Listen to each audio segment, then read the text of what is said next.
2020년 새로운 한 해가 시작되었습니다. 달갑지 않지만 한 살을 더 먹게 되었죠. 그러나 그만큼 우리의 성품과 신앙이 예수 그리스도를 닮아 더욱 여무는 한 해가 되기를 축원합니다. 우리 옆에 있는 분들과 함께 인사하겠습니다. 새해 복 많이 받으세요. 우리 성도님들께서는 2020년 이 새해를 어떻게 출발하고 계십니까? 아마도 2019년에 아쉬움들 훌훌 털어버리고 또 새롭게 시작될 2020년을 생각하면서 새롭게 다짐하고 또 새로운 소망으로 시작하셨을 것이라 생각됩니다.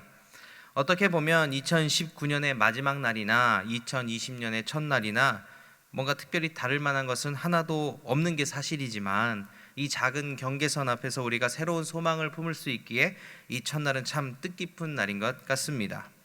사람이 살아가는 데 있어서 소망을 품는다는 건 참 중요한 일입니다. 사람이 소망 없이는 살아갈 수가 없습니다. 왜냐? 소망은 괴로움과 어려움이 가득한 이 세상에서 우리가 그것을 참아내고 견디고 결국에 이기게 하는 능력이 되기 때문입니다.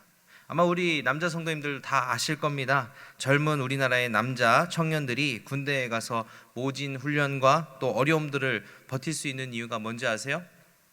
언젠가는 반드시 전역하는 날이 온다는 이 확실한 소망 때문이죠.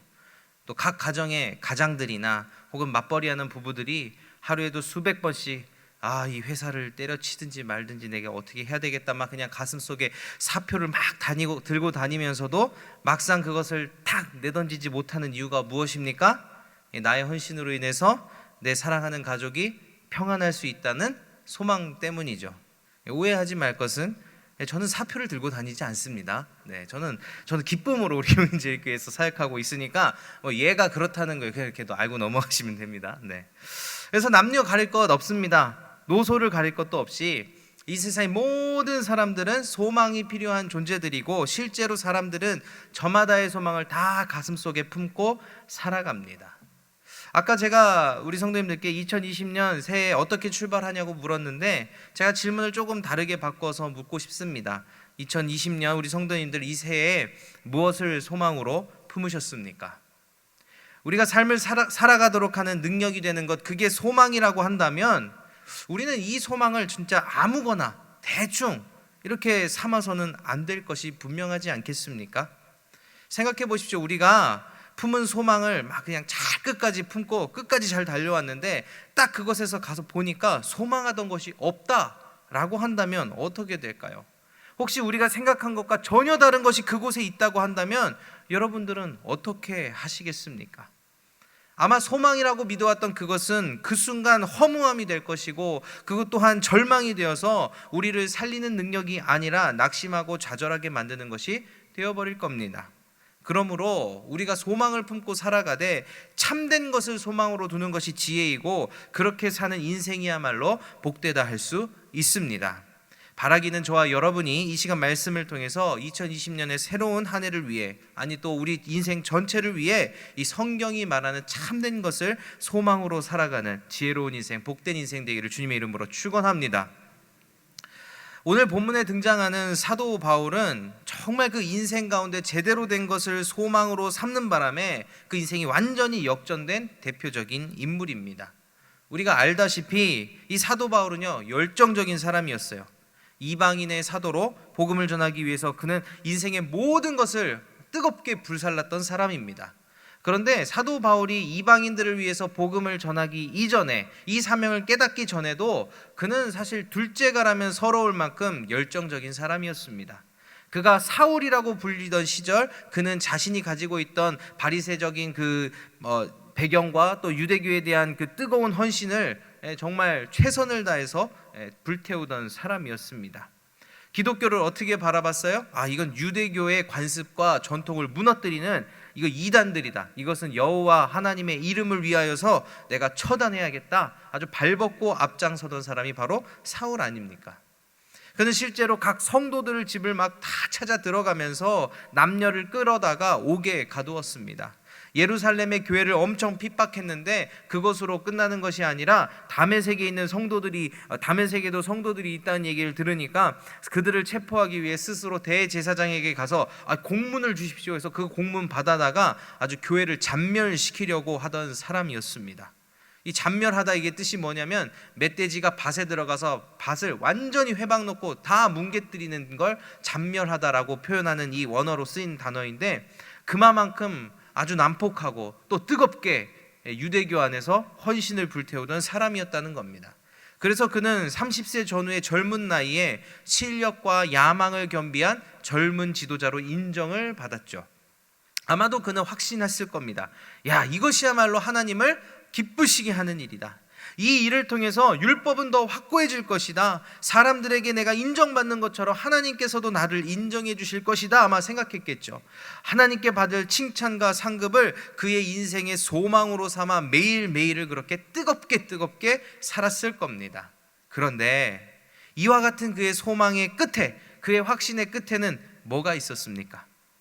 다메섹 도상으로 이 성도들을 잡으러 가는 그 중간에 예수님께서 그에게 나타나셔서 이렇게 말씀하십니다. 사도행전 9장 3절과 4절인데 우리 함께 읽어보도록 하겠습니다.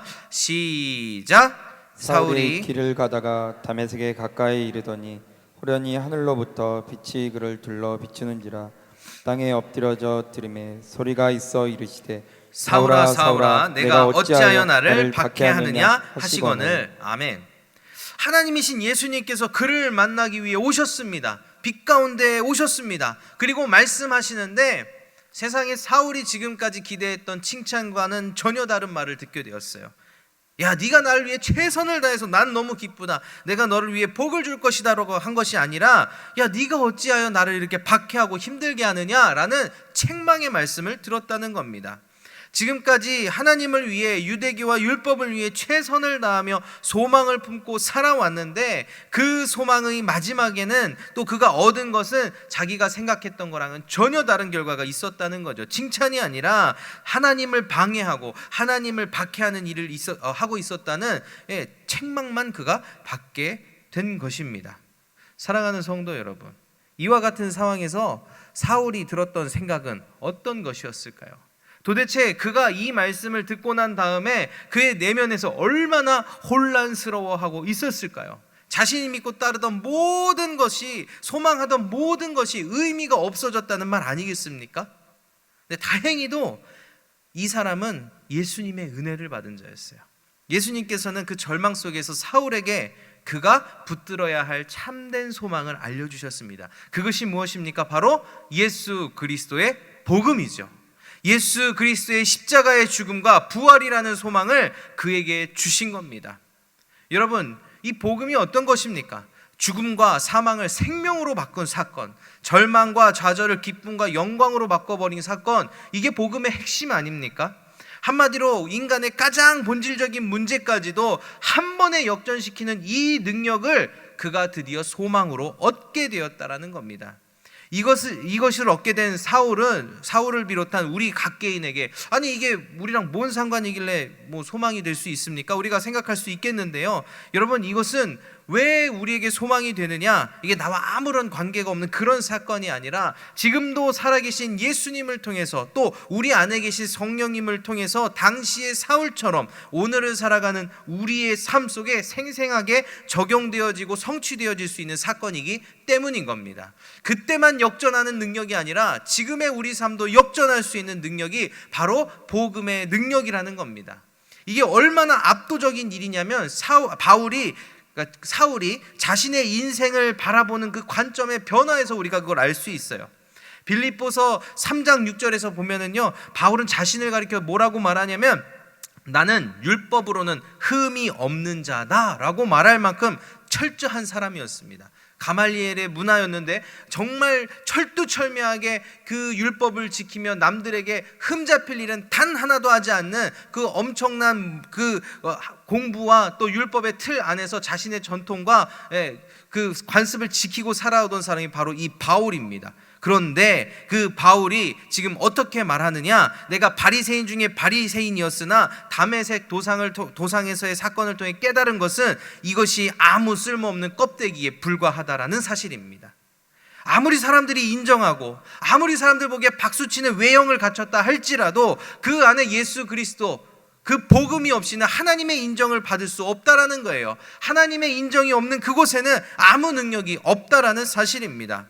놀랍게도 바울이 자기가 가진 그 모든 것을 다 포기하고 심지어 그것을 배설물로 여기게 될 때에 자신을 뭐라고 바라보며 평가하느냐? 그게 고린도후서 6장 8절 하반절에서 10절 말씀인데 우리가 한번 다 같이 읽어보면 좋겠습니다. 함께 읽겠습니다. 시작. 우리는 속이는 자 같으나 참되고 무명한 자 같으나 유명한 자요 죽은 자 같으나 보라 우리가 살아있고 징계를 받은 자 같으나 죽임을 당하지 아니하고 근심하는 자 같으나 항상 기뻐하고 가난한 자 같으나 많은 사람을 부유하게 하고 아무것도 없는 자 같으나 모든 것을 가진 자로다.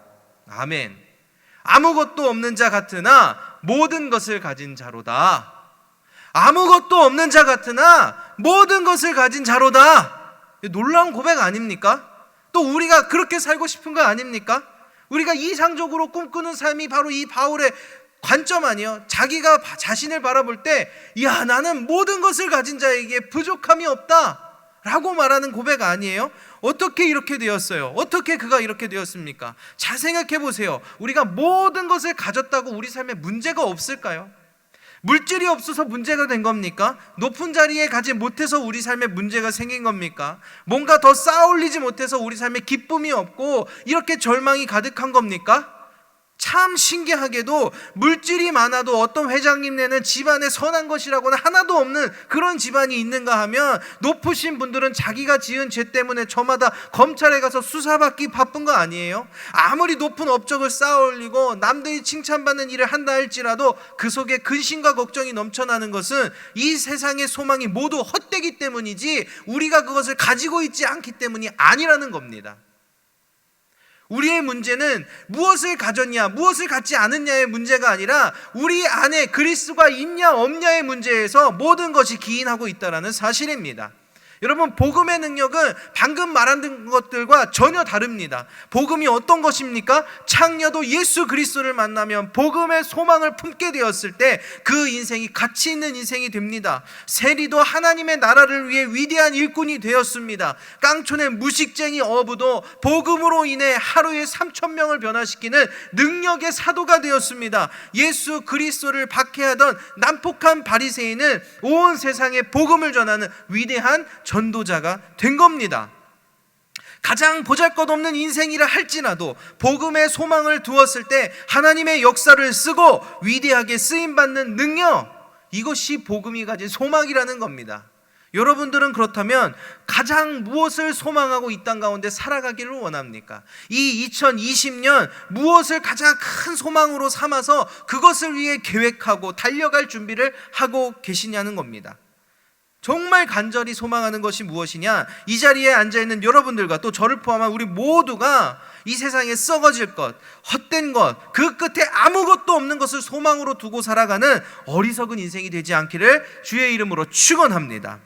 사도 바울도 정말 이와 같은 마음이 너무너무 간절해요. 오늘 말씀을 보면 사도 바울의 이 마음이 아주 깊게 담겨져 있어요. 오늘 본문 6절과 7절인데 이렇게 나옵니다. 이제도 여기 서서 신문 받는 것은 하나님이 우리 조상에게 약속하신 것을 바라는 까닭이니 7절을 다 함께 읽어봅시다. 시작. 이 약속은 우리 12지파가 밤낮으로 간절히 하나님을 받들어 섬김으로 얻기를 바라는 것인데 아그리빠 왕이여, 이 소망으로 말미암아 내가 유대인들에게 고소를 당하는 것이니이다. 아멘. 사도 바울이 진짜 여기서 안타까워하고 있는 게 뭐냐면요, 이 복음의 소망이라는 것이 갑자기 어디서 떡 하고 생긴 게 아니라는 거예요. 그리고 막 찾기가 너무너무 힘든 그런 무엇도 아니라는 거예요. 이 말씀에서 얘기하고 있는 복음이란 무엇이냐? 이미 하나님께서 자신들의 조상을 통해 주셨고 약속하신 소망인데, 문제는 뭐냐면 자신을 포함한 12지파, 그러니까 이스라엘 전체 백성을 말하는 단어거든요. 이스라엘 전체의 모든 백성들은 주신 걸 놔두고 밤낮으로 하나님을 섬기면서 다른 걸 구했다라는 거예요.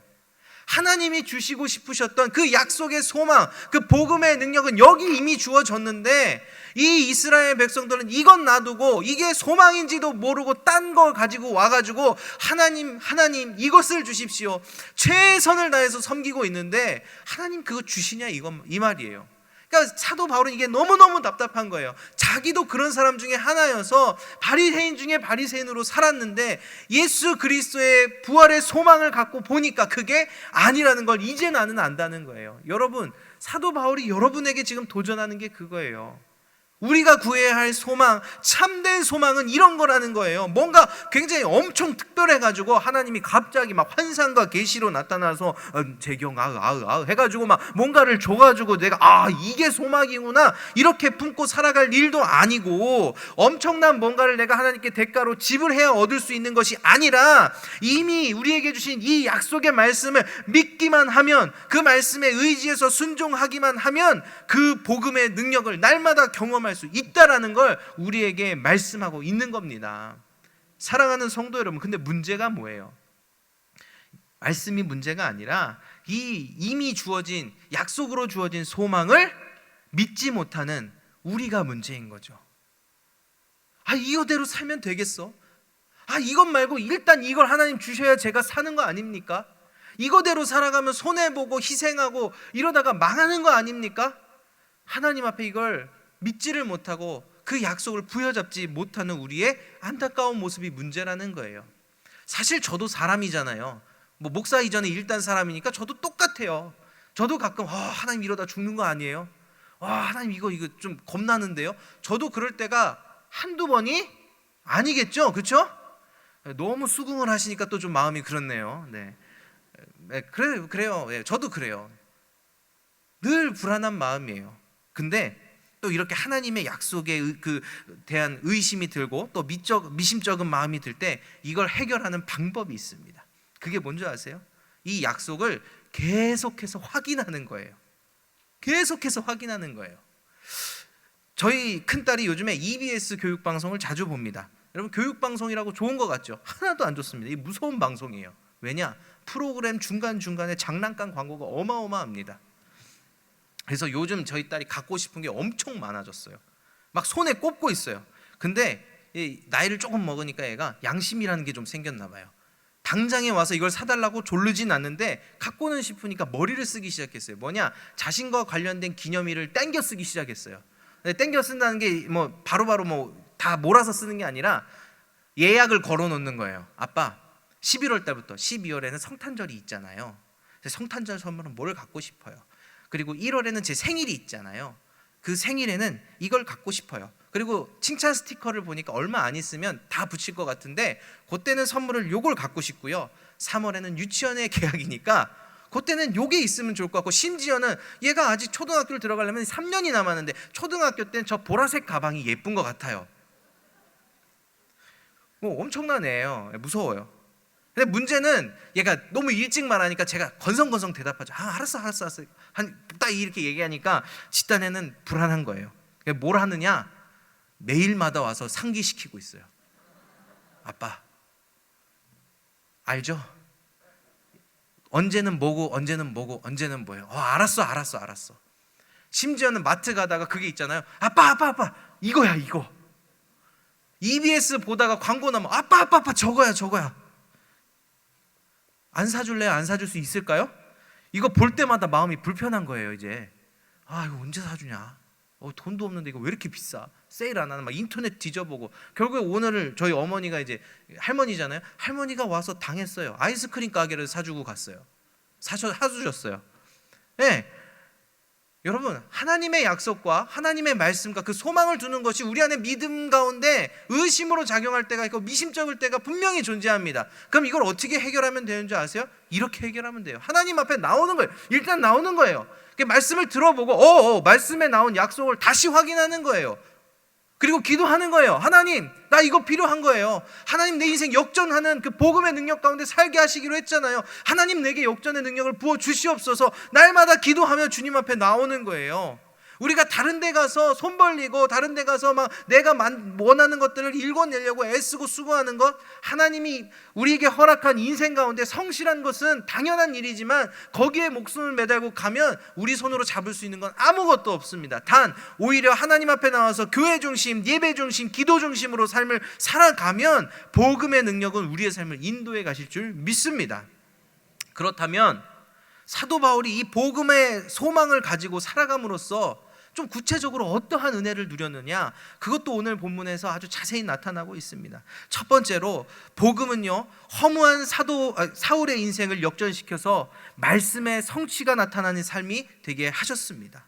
여러분, 복음을 소망으로 살아가기 전에 그의 인생 어떤 인생이었어요? 일단 사람들에게 인정은 받는 삶이었죠. 그런데 문제는 하나님께는 인정받지 못하는 삶이에요. 근데 이게 왜 중요한 일이냐? 여러분, 인생을 창조하시고 이 땅에 보내신 분은 누구십니까? 우리 하나님이십니다. 하나님은 각자 사람에게 목적을 두고 이 땅 가운데 보내셨습니다. 우리는 그것을 사명이라고 말합니다. 사도 바울은 예수 그리스도의 복음의 소망을 품기 전에는 자기의 열정과 자기의 능력으로 어떻게든 부비면서 살았을지 모르겠지만 그 모든 삶의 방향과 목적이 하나님이 그에게 두신 것과는 전혀 상관없는 삶을 살았다는 게 문제인 겁니다. 그런 인생에 과연 무슨 의미가 있고 무슨 보람이 있고 무슨 능력이 나타날 수 있겠습니까? 오늘 본문이 중요한 이유는요, 지금 이 아그리빠 왕 앞에서 신문 받고 재판받는 이 상황이 너무너무 중요하게 나타나고 있어요. 왜 그러냐 하면 이 이유 중에 하나가 사도 바울을 향한 하나님의 목적과 그 인생의 사명이 성취되는 본문이기 때문입니다. 우리 아까 9장을 한번 봤었는데 한 번 더 가서 15절을 보면 예수님이 사도 바울을 만날 때에 예수님이 사도 바울에게 하신 말씀이 그 모든 상황 속에서 그를 향해 어떠한 뜻을 가지고 계신가를 말씀하고 계신데, 우리 15절 말씀 한번 읽어보겠습니다. 9장 15절입니다. 시작. 주께서 이르시되 가라, 이 사람은 내 이름을 이방인과 임금들과 이스라엘 자손들에게 전하기 위하여 택한 나의 그릇이라. 아멘. 우리가 사도 바울 하면 이방인의 사도라고 정말 별명처럼 부르고 있습니다. 그렇죠? 근데 예수님께서 그를 향해 말씀하실 때 어디까지 얘기하냐면 임금들과 이스라엘 자손들에게까지라고 표현하고 있어요. 지금 아그리빠 왕에게 이야기하고 있고, 이전에는 다른 2명의 총독에게 얘기했고, 이후에는 로마에 가서 황제에게 이야기할 겁니다. 여러분, 단순히 이 사람이 이방인들에게만 복음을 전한 것이 아니라 하나님이 주신 소망을 가지고 살아갔더니 하나님이 이 임금들에게 복음을 전하게 하기 위해서 가지고 계신 뜻을 이 자리에서 이루고 있다라는 거예요. 여러분은 도대체 무엇을 위해 살아가고 있습니까? 삶의 목적과 방향, 거기가 도대체 어디입니까? 세상 사람들 물질을 숭배하듯 살아가잖아요. 모으고 다 모으면 어떻게 할 겁니까? 그게 무슨 의미가 있습니까? 내 자녀가 잘 되는 것, 막 자녀를 향해서 막 투자하고 과외 가르치고 좋은 대학 보내고 막 장가가고 시집가고 애들 많이 낳고 또 사업장까지 차려주면서 그들에게 막 서포트해서 막 잘 되게 한 그 다음엔 뭐가 있습니까? 누가 인정해 줄 겁니까? 자녀가 혹은 주변 사람들이 박수친다. 그게 나에게 어떤 의미가 있습니까? 그것이 나를 구원할 수 있습니까? 아무것도 아닌 거예요. 아무것도.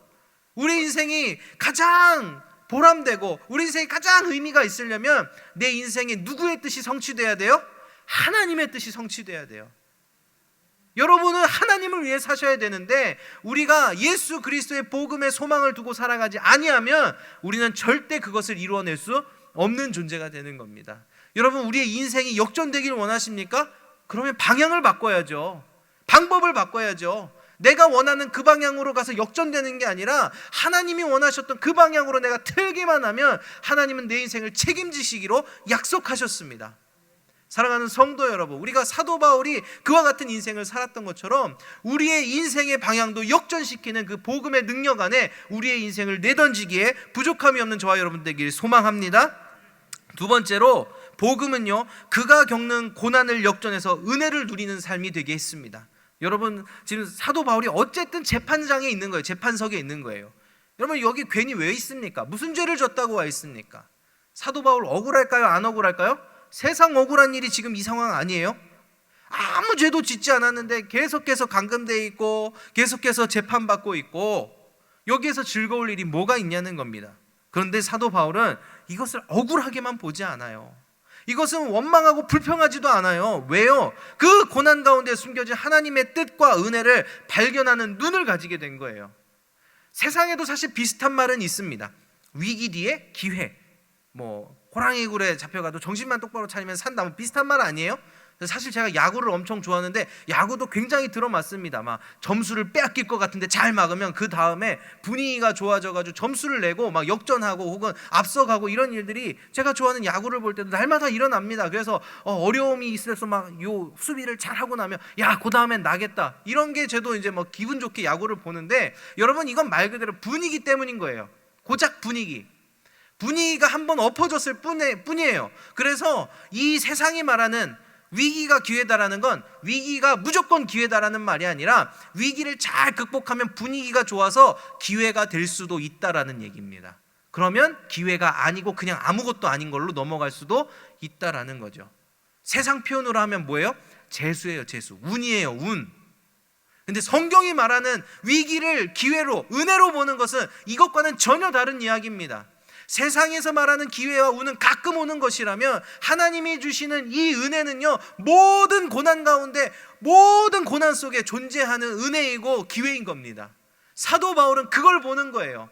어려운 가운데, 어떤 고난 가운데 있다 할지라도 그 속에서 하나님이 사건의 행간 속에 숨겨놓은 은혜를 발견해서 그걸로 인해 감사하고 그걸로 인해 찬양하는 눈을 갖게 된 겁니다. 그가 옥에 갇혀서 실컷 두드려 맞고 정말 피가 터지도록 묶여있는 그 상황에서 찬송하고 기도할 수 있는 이유가 뭡니까? 은혜를 발견했기 때문이에요. 우리 눈에는 도대체 거기에 무슨 은혜가 있어?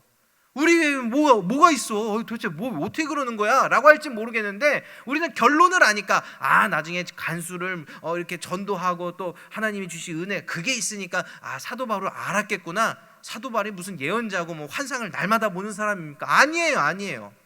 그걸 보지 않았다 할지라도 그 행간에서 하나님이 이 고난 가운데 나를 이끌어 가심을 그는 날마다 경험하고 있었다라는 사실이에요. 여러분, 우리 인생이 기쁨으로 가득하려면 고난을 피해가는 게 기쁨으로 가득한 인생이 아닌 겁니다. 진짜 크리스찬의 믿음과 진짜 크리스찬의 그 차별점이 뭐냐? 고난을 어떻게 바라보느냐에 있는 거예요. 세상 사람들은요, 헛된 것 가지고 살아가다가 거기에 참된 소망이 없는 걸 발견하고 허무해지면 어떻게 해요? 포기해버리죠. 쉽게 포기합니다. 심지어 목숨까지 포기합니다. 그런데 크리스찬들은 어떻습니까? 진짜 예수 그리스도의 이 부활의 능력을 믿는, 그것을 소망으로 가지고 살아가는 사람은 어떻습니까? 마지막까지 몰린다 할지라도 좌절하지 않습니다. 절망하지 않습니다. 힘들지 않다는 건 아니에요. 똑같이 힘들어요. 때로는 하나님을 향해 큰 아픔과 어떻게 보면 원망 섞인 말이 나오기도 하겠지만 절대 거기서 끝나지 아니하고, 그럼에도 불구하고의 신앙을 가지고 하나님이 주실 은혜를 기대합니다. 하나님이 주실 역전을 기대합니다. 심지어 그리 아니하실지라도 이것은 나에게 선하다고 고백하는 게 진짜 신앙이 가지고 있는 진가라는 사실입니다. 사랑하는 성도 여러분, 여러분들 이런 소망 갖고 살아가고 싶지 않으세요? 이러한 관점으로 날마다 기뻐하고 즐거워하고 그렇게 살아가고 싶지 않으세요? 빌립보서에서 옥중에 그가 묶여 있음에도 불구하고 항상 기뻐하라 라고 말할 수 있었던 것은 그에게 이와 같은 눈이 있었기 때문입니다. 예수 그리스도의 부활의 소망이 그 마음속에 강하게 자리 잡고 있었고, 흔들리지 않는 믿음으로 약속으로 붙들고 있었기 때문에 그는 거기에서 기뻐할 수 있었다라는 사실입니다. 사랑하는 성도 여러분, 저는 여러분들이 정말 2020년에 이 소망 가운데 어떠한 고난이 올지라도 흔들리지 아니하고 오히려 은혜를 발견해내는 참된 크리스천이 되기를 주님의 이름으로 축원합니다. 말씀을 마무리하겠습니다. 마지막으로 한 번 더 묻겠습니다. 어떤 소망을 가슴에 품고 계십니까? 그곳의 목적지는 어디이고 그것을 위해 우리는 무엇을 계획하고 있습니까? 필요하죠. 세상의 것들도 우리가 살아가는데 필요합니다. 그러나 그게 절대 본질은 아닙니다. 그게 전부도 아닙니다. 2020년 사실 오늘 1월 1일 저희 송구영신 예배에서 다 피곤하고 녹초가 될 수 있고 또 기왕 쉬는 김에 쭉 쉬고 싶은 마음 있을 텐데 이 세상 말하는 빨간 날에 이 저녁 시간, 황금 같은 저녁 시간에 이곳에 나와서 말씀 안에 주님 안에 거하는 여러분들 참 큰 믿음 가운데 계실 텐데 우리 이 믿음 가운데 다른 것보다 우선적으로 우리 예수 그리스도의 복음의 소망을 가슴속에 간직하고 살아가는 저와 여러분 되길 소망합니다. 우리 인생의 본질적인 문제마저 단번에 역전시키는 복음의 능력을 통해서 우리의 인생은 변화되어질 것이고 복되고 형통한 인생을 살아가게 될 것입니다. 2020년 내 안에서 역사하실 그 복음의 능력 그리고 성령님의 능력을 의지함으로 말미암아 2020년 다 갈 때쯤 이제 12월 다 갈 때쯤에 야 2019년도 참 은혜로웠지만 2020년이야말로 하나님이 나와 함께하는 해였다라고 주님께 고백하고 감사 올릴 수 있는 저와 여러분들이 되기를 주님의 이름으로 축원합니다. 우리 이 시간 다 함께 찬양하며 나아가기를 원합니다. 날마다 숨쉬는 순간마다 주님이 나와 함께하심을 경험케 하여 주시옵소서. 주님의 손길과 주님의 도우심 안에 내가 승리하는 삶 살게 해달라고 우리 함께 찬양하겠습니다. 날마다